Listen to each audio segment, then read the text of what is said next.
large-scale effort, I think this is the right time to invite Zarina Mehta onto the stage with us. Zarina, many of you know, has a different avatar. She was one of the co-founders of UTV Disney with her husband Ronnie. She has left that TV world behind, in this manner of speaking, and now devotes her time full-time to Swadesh, which is a foundation that she and her husband have funded almost entirely initially, and it touches, listen to this, 1 million lives. And the ambition is to touch 1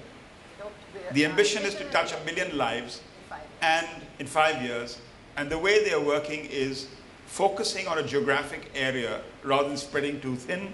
They're focusing on Ratnagiri district at the moment and the neighboring district partially, focusing to a large extent on children, education, and other similar areas which will link with health and so on. And I think it'll be very interesting to hear from Zarina as to a little about her own experiences to Ratnagiri. And it's only 3 hours away from Bombay, where 5% of the people live below the poverty line. Okay, so thank you so much. It's wonderful to be sitting with these two gentlemen who've been in the field for so long and they're doing such phenomenal work. And Deval, thank you so much for having us here. Little louder, please. Deval, okay. Deval, thank you so much for having us here. And I was just listening to all of you and thinking, my goodness, I'm just a baby in this field. So it's a very humbling experience to sit here in front of all of you. I've done 27 years of media. And one fine morning, I just woke up and I told Ronnie, you know, I don't think I can do this anymore. And he said, what? So I said, yeah, I just can't do this anymore. So he said, well, what do you want to do? So I said, I don't know. And I had just done the Teach for India training course. I had actually attended that for the first 10 days of the course. I loved it. I said, I think I'll join Teach for India. He said, no, why don't you join Share? So I said, okay, that's a good idea. And that's how this happened. But for years, I've been thinking that, you know, I just was feeling that all the talents are being directed in a direction where I can see some things happening, but it was just time for me to just make a big switch. And I have never had so much fun as I've had in the last 8 months. I have met the most amazing people, passionate people, and all of us are driven by a common goal. I mean, it's so energizing to sit in a room with people like you and know that there is a common goal, and the common goal is the good of others. And I think there's nothing better than that. And I just want to add one more thing. Sorry. You know, in the conversation, I just like to bring 2 thoughts to the table, because we talk about collaboration and partnerships. That's what I was going to ask, that's all. Yeah, talk about the collaboration. Now, I just feel there are 2 conversations, 2 thoughts to add to what we have been talking about, which is the collaboration between NGOs, between governments, between the corporates. So these 3 we've been talking about. I just want to suggest that we include 2 more sets of thinkers and doers. And the most important one for me is the communities themselves. The community themselves where we all work, and many of us have been in the communities for, I mean, actually, I have been doing it, we've been doing it quietly, very, very quietly for 15 years. So I visited lots of communities in rural Maharashtra, seen the problems that they have, and it's just shocking that 3 hours away from Bombay, the average height of a person, I'm 5'1", the average height is a foot below me, you know? And I think that is just terrible. So bring the communities into the conversation. How do we do that? So what we're planning to do, and have started doing, I'm happy to say, is having focus group discussions with our communities. We have monthly meetings every single month on month, with thousands and thousands of communities, where we insist that the women also attend and speak. And I'm happy to say that over the 15 years, our women are extremely vociferous. And I think now the men are getting a little nervous. So one is, please bring the communities into the conversation. I was so overjoyed yesterday. I met this young man who is an entrepreneur from a village. I hope he's here. He started Rose, which is this rural BPO. He's a boy from the village who's bringing change to his village. If he's here, I mean, he should stand up and take a big bow. I hope he is here. I don't know if he's here. But fantastic. I mean, he was just a normal boy. who pushed himself through college and came back and started this BPO, and 10,000 children have learned computers. And he gave us an example which I totally agree with, that there was a boy who was earning 2,000 rupees, I think as a laborer, and today he's employed him because he knows computers for 10,000 rupees. And that's the jump start we need to give our people. So communities are the key.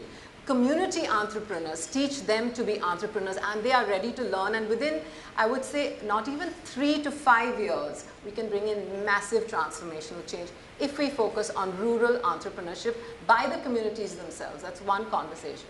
And the second conversation is universities. Everywhere in the world, particularly in the US, particularly in countries like Israel, a huge amount of innovation is happening at universities. We have the IIMs, we have the IITs. We need to bring them into the conversation.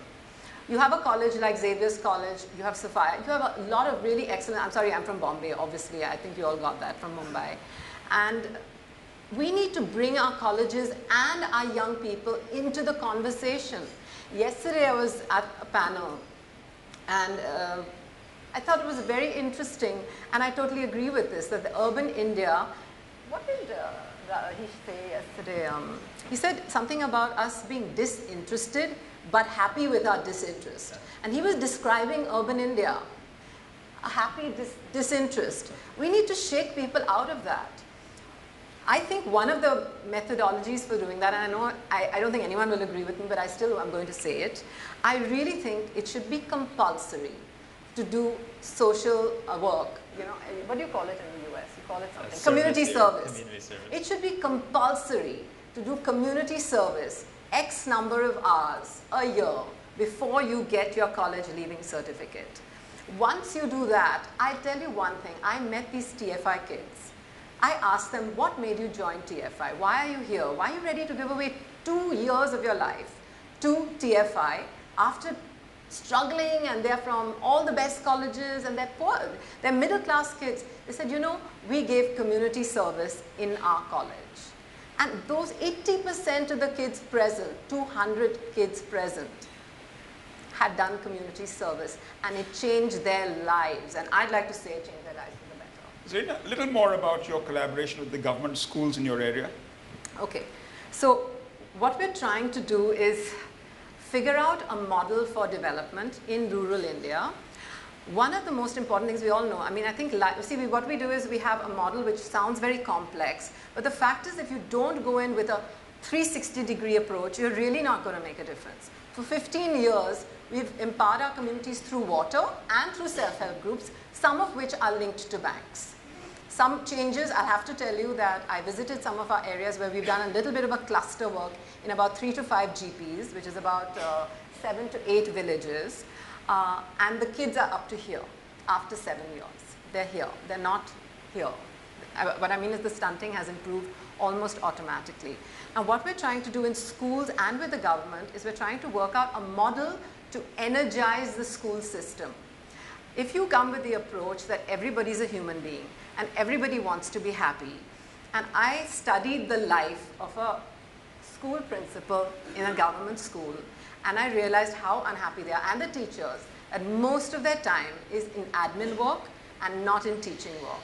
So basically they're a defeated set of human beings, and all we are going to do is put them through a huge, energizing, motivating set of interventions, life skills. I mean, they don't know how to use a computer. So one of the things we're going to do is teach every principal and every teacher as far as possible in our area to use a computer. How will they teach their kids computers if they don't know how to use them? So there's simple interventions we can do across the board. I'll give you a small example. Anemia, such a huge problem. So we go to the government officer in charge of health, and he says, and I say, sir, you know, these people are coming up to here. He says, madam, I know. And I said, but what's the problem? I mean, why aren't you giving them at least kickstart with the anemia program? And he said, you know, non-compliance. Nobody wants to take our medicine. So I said, okay, fine. So we went to the PHC, and the PHC is the public health care place in the village, and he opened the cupboard, and I could see mountains of medicine in the cupboard. And I'm going, why is it in the cupboard? Why aren't you going out into schools and just giving it to the kids? And he says, no, madam, non-compliance, non-compliance. And I didn't understand what the problem was, so I opened a bottle and I tasted it. and my whole mouth turned blue for 2 days. And it tasted horrible. I mean, there's no way a little kid is going to take that medicine. So my COO, Praveen, is here. So I said, Praveen, this medicine tastes terrible. So let's just try if we can start, just eliminate anemia through just simple intervention, just try it, of a better tasting medicine. And we started the program about, I don't know, about 60 days ago. I went about a month ago, and apparently no kid was willing to take the medicine. When I went with the new medicine, and my social team said, Zaina, why don't you give the kids the medicine? So I said, okay, great, wonderful. So I went to a Balwadi, which is for young children below school, like a pre-primary. And the teacher told them, I mean, the lady there told them, kids, time for the medicine. All the kids just opened their mouths and the medicine was given. Raj, I think it was 100% compliance. Just a Zaina, small understanding. You're going to have to give consulting services to Raj with his zinc tablets. Yeah, I think the zinc. They better taste good. They better not have good. give them diarrhea or something. Yeah. But tell me, do you interact with any government agencies, either government of India or foreign government agencies? Up to now we haven't, but we do interact with the government at the Raigad and the Ratnagiri level all the time. All the time. At the local level. I have to tell you, I know that this may sound, naive or something. I have found at least out of every 10 people I meet, 7 extremely committed people. I met a government health officer who read out the names of every single child who was malnourished from his register, and I have to tell you that he started crying. And he told us, madam, please help us. Praveen was with me. And all of us were stunned into silence. Raj, how do large aid organizations like yours effectively try and collaborate at a local level with local government officials, with local agencies, without getting lost in translation? Yeah. Well, it's a huge challenge. We're a $22 billion, 10,000 person, 80 country operation. So we're not often able to be in a deeply local setting in that way very directly. But one example is we've put together this partnership with Dasra. And through this partnership, I think Dasra and the Kiwat Trust will put forth calls for applications and seek innovative new ideas from small-scale NGO partners, maybe private entrepreneurs, others that have those local insights about how you can create a better tasting medicine for a certain community, and then you could support them through that effort. So, our desire is to really work with those types of organizations that can aggregate and find small-scale innovators and then enable them to take some risks, try something new, learn from it, adapt, and then let us know, is there something there that we can help scale to tens of millions of people if there's a big breakthrough? There are 2 million registered NGOs in this country. Do you find your experience in sub-Saharan Africa, on other parts of the world, you have the same level of activity at a civil society level? I don't know how to compare different societies that way. I will say, and I share some of your experiences, you meet people who live out their commitment to service by serving the needs of the extremely poor. And they make huge personal sacrifices to do it. They could be younger or older, experienced or new, but India, you just met hundreds of leaders in India that lead these kinds of organizations, and it's an inspiring and impressive group. I think half this room counts in that category. Your Ashoka Fellows are to a person. Yes. Inspiring. Have you ever seen what happens when an Ashoka Fellow walks into a high school or a college? Yeah. I mean, you would think Bono walked in and started performing.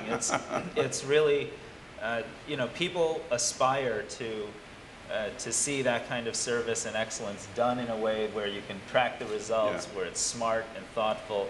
And it doesn't have to be just going and volunteering your time. It can often be, if you have the skill to create a new medicine, it can be creating a new medicine. If you have the skill to if you're an actuary, we work with actuarial scientists to create micro-insurance policies for very poor farmers.